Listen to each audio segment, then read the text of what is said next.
You guys don't need to worry about me getting revenge from Diddy. I've got 3 moves that make sure he'll never be able to come after me or my family. First, I personally reached out to the victims' legal teams. The real reason he's not getting out is those buried cases behind the scenes. I provided legal funding for 7 victims who had been silent for years and brought in the top criminal attorneys in the country. Second, I bought up every potential post-release business deal he had lined up. I planned this 2 years in advance, so by the time he got sentenced and still had hope of getting out, every partner had already cut ties with him. Third, I don't just have evidence, I've got backups. This is an entire minefield that's been buried for 20 years. I uncovered every secret from the last 30 years. With testimonies from the victims, we interviewed over a dozen people he tricked, threatened, or violated. You think that's harsh? No, he destroyed other people's lives for decades. I'm just making sure he spends a few extra years in prison for it. I'm not afraid of his people, not afraid of his threats. I know he's still in there fantasizing about a comeback, but the truth is, he's never coming back. What we're in right now, it's really hard for y'all to discern what's real and what's true, you know? And I've been seeing y'all memes and stuff. People be making memes. I see the memes. I say, no, some of that stuff is funny. Some of it's funny. But I haven't addressed any of this publicly, but I just want to say this very clearly. I don't have to do with Puffy, so y'all can stop all them memes.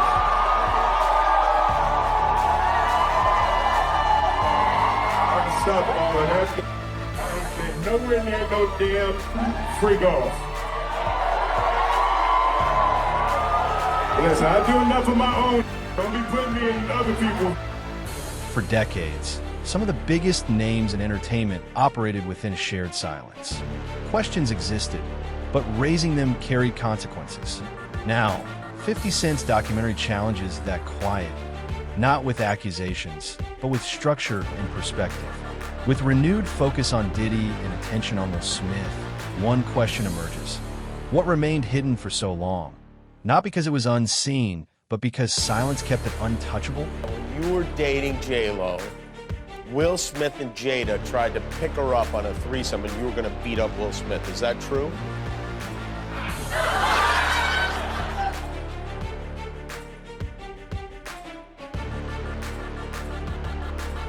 You really heard that? What? Yeah, I watched it on the internet. You're telling me I can't believe everything I read? What? I don't know what you're talking about.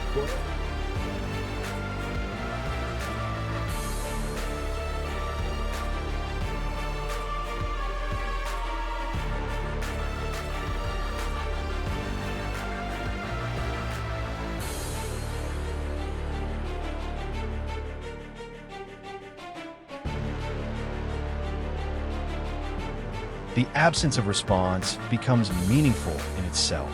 When a system relies on delay and discretion to shield itself, breaking that silence isn't neutral. Finally, speaking disrupts long-held arrangements, revealing what the quiet was protecting and forcing reflection on the cost of inaction. He should have never slapped Chris. I'm not watching the movie. It's not happening. You don't understand. Do you understand why he slapped Chris? Did you see in that moment from probably what he was dealing with? What was he dealing with? What the f was he dealing with? Something made him slap his brother. No, something didn't make him snap anything. He laughed at that bad joke that Chris said like everybody else. And then Jada looked at him and it was like the Manchurian Candidate. Not the Manchurian. Real life. If this ain't real life, it ain't real life. Real life street star. You know what time it is. Now, I have to ask before we get out, because I don't want to forget it. Your earrings just reminded me of Black Power, Black Excellence, and I just need your take on it, because Emancipation comes out in 1 hour. Came out December 9th, which is today's the 9th, right? That's such a fucking below-the-belt fucking question. No, but I just got... It's the only below-the-belt question that you ask, because you already know what's going to happen. Don't front. We've been down there. Fuck Will Smith. No, wait. He can kiss my ass. Wait. He should have never slapped Chris. I'm not watching the movie. Damn it. It's not happening. Do you understand why he slapped Chris? Did you see in that moment from probably what he was dealing with? What was he dealing with? Shit, I don't know. What the fuck was he dealing with? Something made him slap his No, brother. something didn't make him snap anything. He laughed at that badass joke that Chris said like every fucking body else. And then Jada looked at him and it was like the Manchurian Candidate.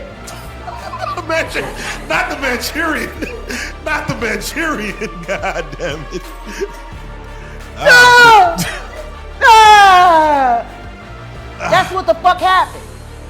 I thought there's a legion of women who said, I'm glad for Will fighting for his woman. Yeah, because they still want to believe that that sham of a fucking marriage is real. Well, there you go. He ain't never gonna be Tupac, and she proved it when she fucked August Alsina. Ooh, man. Yeah. They're both bisexual. They do weird things in their house, and young men have left their house fucking screaming to get away from them in their mentorship. Meek Mills. Bashir Gray. What emerges isn't a single incident, but a pattern. Relationships, repeated behaviors, and influence were normalized, explained away, or overlooked. Familiarity replaced skepticism. Repetition dulled curiosity, and what was routine went unquestioned. The impact is cultural rather than legal. Some truths stay hidden simply because everyone assumes they are ordinary. But it all started, we was in Atlanta. And this story starts when I'm with Puff and he's in the exotic bookstores and he's doing shopping, right? He's shopping, getting his stuff and everything like that. So, you know, this is the first time I was ever in an exotic bookstore with Puff. So, you know, I'm giving him his space. He's taking things off the shelves and stuff like that because they gave him a brown paper bag. When they gave him a brown paper bag, he was just putting stuff in there. So I said, damn, you know, he got to go put it on the counter and, you know, show everybody what he's getting. So as he's going, I'm just looking at the places where he's picking stuff from. So there's one part he picked up some things from up here on my left side. And then he picked like quite a few of them down. I'm like, okay. He put them in the bag. And when I went by there and I looked up there and it said butt plug. And I was like, hey yo, I was messing with him. Because people don't understand, you know, we was like friends. He was a part of the same gang, so I'm still gonna tease him. I'm still gonna mess with him and everything like that. I could do that. It wasn't just no security thing. So I say, yo, what are you getting this for? And it said butt plugs, and he was like, yo, can I do my shopping by myself? I said, yeah, you can do it by yourself, brother. And he started walking and everything like that. When he got to, I just waited at the counter. When he got to the counter, he didn't even have to show the guy nothing. He just gave the guy a wad of money. I mean, like, he gave the guy a stack something like this. And Puff wasn't the dude that carried no 20s and no 50s and nothing like that. And I mean, like, he just said, boom. And we walked out the store. So we had to leave Atlanta and go to North Carolina for a show. You understand? And it was him, this rapper, Sarah, and this other girl. We all got on a G5 jet, and we flew to G4 jet, and we flew to North Carolina. So, being close to power carries a hidden cost. The closer someone is to influence, the risk of asking difficult questions increases. Opportunities come first, while consequences often arrive later, leaving others to bear the cost when narratives inevitably shift. When they were in the room and they would go in the room with another couple, right? And I've seen some things happen in the jacuzzi. Like when I'm the only one could go to the room 9 times out of 10. When Puff was the one who, you know, was in the presidential suite, I'm the only one allowed. I gotta watch the door. No one can get into that door. I'm the only one that had the pass key or whatever. You know what I'm saying? And then sometimes you would hear a boo boo boo boo, a thump or whatever the situation is and stuff like that. Yo, what's up? Everything good? And sometimes they would open the door. I'm right there by the door. sometimes you see things you don't want to see. Hey, did they ever try to get you involved? Not at all. Offer you? Not at all. Puff did it one time, but that's in my book. When he was coming from Dallas, he had the snow bunnies. And I reneged on that. Nah, I'm good. Hey, did you see any celebrities Puffy did any of that stuff with, the swinger stuff with? Yeah, I did. Tell me about that.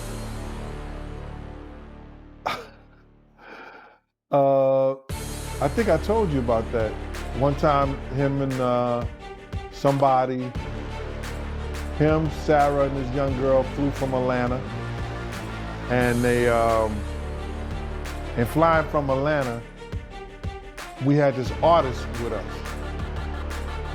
right? And we were staying in the presidential suite at the hotel. And this particular artist and Puff, they told me, don't let nobody come in the room. So I said, all right, cool. So I propped my chair by the room door. Will Smith's public distancing illustrates a transition from quiet discretion to clear boundaries. Denials and statements are no longer neutral. They signal that events have reached a serious point. When distance is declared only after silence becomes dangerous, it underscores the price of speaking too early. The movie Emancipation, how the fuck you gonna play in a movie called Emancipation and you can't emancipate yourself? Bars. Cause you trapped in a hole. My nigga, you trapped in a hole. This bitch clowning you day after day after day after day. And once again, I hate saying these things because their children are dope. But Jaden's kind of MIA. And considering that he emancipated from their household at 16 and refused to come back, even to do family interviews. You know? Yeah. Willow's just kind of, she's dope. Too much shit happened in that fucking house. Too much shit happened in that fucking house. And meanwhile, I go to jail for defending my child, and these niggas don't even get a CPS fucking visit for the kind of shit they kids see. You know? There you go. So yeah, I'll watch the movie when, I'll watch Emancipation when he emancipates himself from the hell that he lives in, that he tries to call marriage with that woman who still wished Tupac was alive. By arranging fragments into a clear sequence, 50 Cent's documentary transforms scattered moments into a coherent record. It doesn't deliver judgment, but examines why some questions were ignored and others faded, revealing what had been left unresolved for years. But enjoy the film, buy lots of popcorn. I ain't supporting shit he fucking does. He's a bad representation for black men. He is literally the epitome of a ballless man. I'm sick and tired of people making our black men look weak. I'm sick and tired of that shit because I don't know no nigga that would put up with the shit that bitch done put him through. Now you could justify staying because you ain't want to cut up the money because she would have got the child support and the alimony, but the kids is grown. So if you staying now, it's either because you being blackmailed to stay or you too lazy to go. He housebroken. That don't fit right for a Philly nigga. But he did grow up in Overbrook though. He didn't technically grow up in West Philly. That was Jazzy Just Life he was writing about. He lived over there, not far from where Kobe Bryant grew up. That's the other side of City Avenue. He came up Overbrook, so they had big houses and he wasn't at the playground getting beat up. That was Jazzy Jeff. Long-form storytelling challenges an industry that thrives on forgetting. When moments are documented rather than dismissed, it raises a crucial question. Who decides which version of events becomes permanent and which is forgotten? So I'm gonna get into this Diddy documentary that's been going on, man. It's still #1 as far as I know, man. I mean, I don't know how many millions of times this thing has been streamed, but this thing it's kind of crazy how big this thing actually is, because us that's been following for a really long time, you know, kind of heard a lot of the stuff, man, but people are still going crazy for it, man. So what was your first reaction when you first seen it? When I first seen it, I said, damn, they stole my whole damn idea. You understand? Because I was talking to the producers, and before I talked to the executive director, and the producers knew, I was telling them what I was bringing to the table. Because I was trying to get a deal for me, Kurt, and Tim all together. Like a package deal. I wanted to try to get like $50,000 for each one of them. You know what I'm saying? So I told them what we was bringing to the table, who was going to tell the story, how they was going to tell their story. You know, I didn't know exactly what they were going to say, but I knew Tim grew up with Puff, so he can get the childhood thing. So I'm going and telling them the whole angle in which I would like for this to go. You know what I'm saying? What we was bringing to the table. I didn't know how they was going to do it, but I was saying, this is what we're going to bring to the table. Tim could start off with the childhood part of it because they grew up together. That's Tim Dog, Tim Patterson. Also, you know, he was the one who was working at Uptown. He was executive over there of A&R and all that other stuff. He went to Island Records. He used to work with over there at Arista, the whole 9 yards. Tim is the one who had the Lost Boys. If you remember the Lost Boys, yeah. You know what I'm saying? Tim was the manager of them. That was his group and everything like that. So Tim had a lot of inside and a lot of stuff to do with Puff. I had a lot of other people I could have brought to the table too. Eddie F, who taught Puff how to work the board and everything like that. Just Eddie F, Heavy D, and the boys DJ. I was gonna try to get Eddie and some other people like that. But it fell through because the lady was telling me what somebody else didn't give me or what somebody else didn't pay me, and she was being disrespectful. You know what I'm saying? I thought she was a white lady. I'm finding out she a sister. You know, Diddy has a long list of victims. You know, I mean, you got Cassie, Kurt Burrows, Shine, Little Rod, Mark Curry. I mean, you know what I'm saying? The list goes on of all the people who he's did wrong. You know, out of all the people you've heard of, all the stories that you heard and the stuff that you know about, you know, who do you think is like Diddy's biggest victim? Who I think Diddy's biggest victim is? Yep. The mothers. Okay. Big's mama. Wolf's mother. The people that lost their sons. They could never get that back. Especially with those people. Those are the two people that changed his life. Put him on that pedestal to be a great producer. So I believe the mothers in them that lost their sons are the biggest victims of it all. Man, that's deep, man. That's crazy, man, you know? Because, I mean, you know, you brought up Big and the mom, and in the documentary, they even talk about Diddy not paying for the funeral. Acting like he's gonna pay it, but then billing it to Biggie. What was your thoughts on that? When you seen that, were you surprised when you seen that? No, I wasn't surprised, you know, because they said that when Big died, he built the estate. He took it out of Big's his budget. You understand what I'm saying? So I wonder who got the life insurance policy. It was crazy. What's up? This is Cam Capone. We got more content like this coming soon, so hit that like button, subscribe, and stay locked in to Cam Capone News. Responses to scrutiny reveal uneven accountability. Some figures face immediate consequences, while others are insulated by influence, legacy, or alliances. This isn't conspiracy, it's structural. When accountability only appears after silence collapses, the system's fairness is exposed as inconsistent. What makes you say that? Well, what I said is that, isn't it weird that the government was so interested in Diddy's baby oil that they took 1,000 bottles away from his house? If the government took 1,000 bottles of baby oil and somebody had things what appeared to be baby oil, and then you have to listen to the prosecutor. He said that they seized 1,000 bottles what allegedly to be baby oil. Allegedly to be baby oil. So that's telling people that it wasn't baby oil. And people think that that was baby oil, they out their mind. I don't believe it was baby oil. Yo, bro, when they went up in there, they knew what they was gonna find.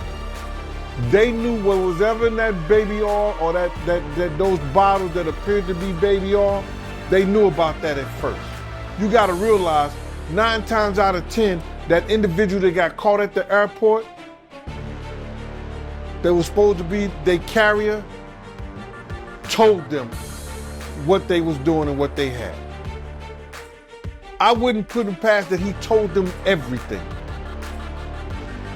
So when they went up in there, they knew they had to take whatever was out there, and that thing that appeared to be baby oil, they took that. They got to test every last one of them. Let's see how much, let's see how many of those come back to be baby oil. Bro, listen to me. Costco don't sell that much baby oil. Where you know sell that much baby oil? Yeah, I don't know any store that sell that much baby oil. I know Costco, they came out and said that they don't even sell baby oil. My sentiments exactly. But you personally, right, what do you believe was in the baby oil? If you ever seen a massage parlor being raided and they walking out with people,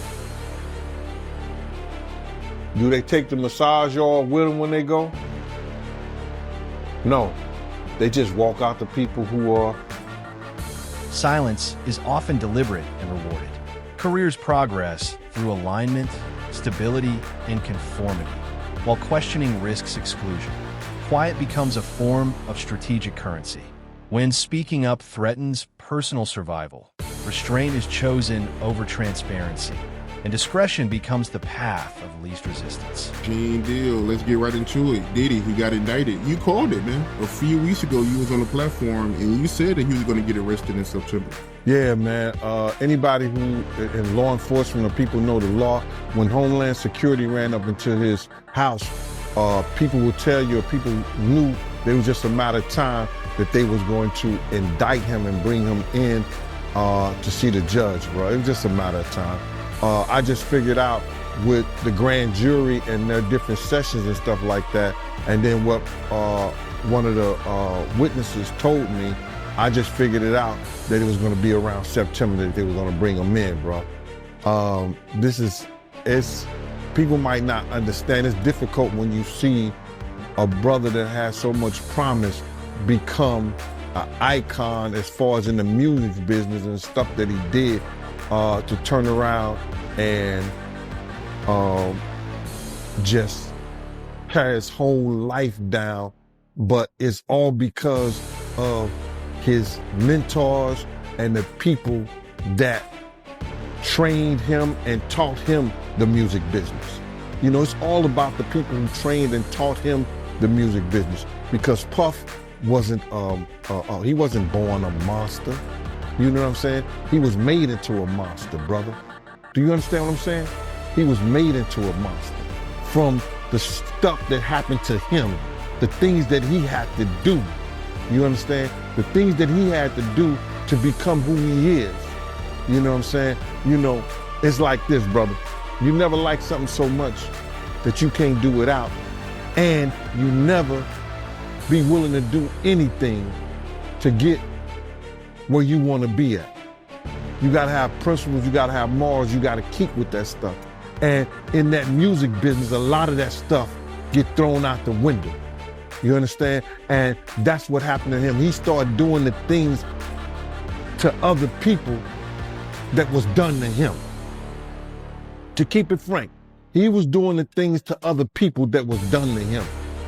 And it is what it is. You gotta know better. And if you know better, you will do better.